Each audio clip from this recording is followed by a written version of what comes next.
তুঙ্গে আজ প্রসার ধারা, মানবিকতায় ক্ষুণ্ণ সারা,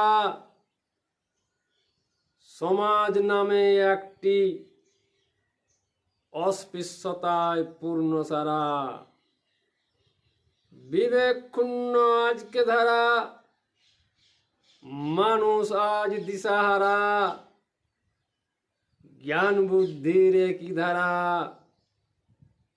জ্ঞানের নামে জ্ঞানকে করা শূন্য করে দিল বিবেক সারা, কেন্দ্রিকতা দিল পুরে জগৎ সারা। সন্দেহ আজ অস্পৃশ্যতা, শিষ্টাচার সৃষ্টি করে শূন্য করে জ্ঞানের স্তরে বইয়ে দিল বৈষম্যের ধারা, তুঙ্গে আজ প্রসার সারা।